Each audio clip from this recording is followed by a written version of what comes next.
Hello बच्चों, चलिए प्रश्नों को देखते हैं। हमारा प्रश्न है फ्रूट फ्लाई ड्रोसोफिला में दो जीन्स ए और बी के स्वतंत्र अवयवन का अभाव होता है। पहला विकल्प लिंकेज के कारण, दूसरा विकल्प प्रतिकर्षण के कारण, तीसरा विकल्प क्रॉसिंग ओवर के कारण, चौथा विकल्प पुनः संयोजन के कारण। तो बच्चों, सबसे पहले हम लोग अपने प्रश्न की मुख्य अवधारणा देखें। मुख्य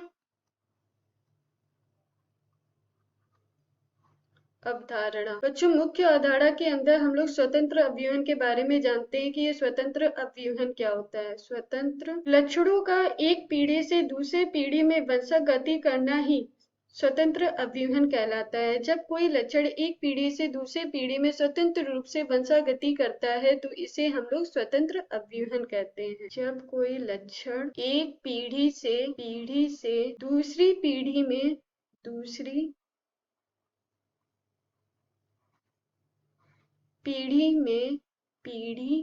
स्वतंत्र रूप से वंशानुगति करती है तो इसे ही हम लोग स्वतंत्र अवयवन कहते हैं। फ्रूट फ्लाई ड्रोसोफिला पर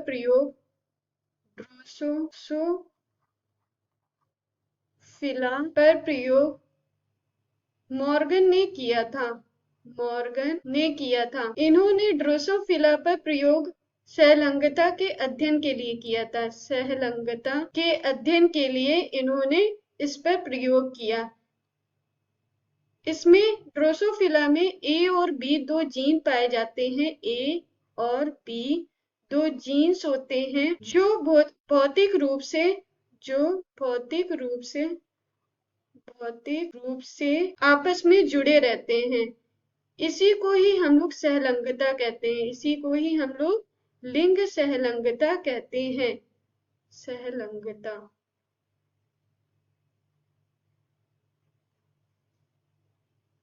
सहलंगता को हम लिंकेज के नाम से भी जानते हैं। लिंकेज, ये सहलंगता के कारण दोनों जीन्स ए और बी आपस में भौतिक रूप से जुड़े रहते हैं, जिस कारण ये स्वतंत्र रूप से अपने प्रभाव को प्रदर्शित नहीं कर पाते हैं।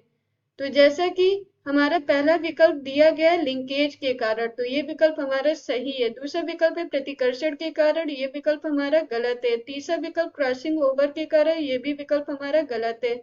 चौथा विकल्प पुनः संयोजन के कारण, ये भी विकल्प हमारा गलत है। तो बच्चों, फ्रूट फ्लाई ड्रोसोफिला में दो जीन्स ए और बी के स्वतंत्र अवयवन का अभाव होता है क्योंकि लिंकेज होता है इनमें। आशा करते हैं आपको समझ में आया होगा। धन्यवाद।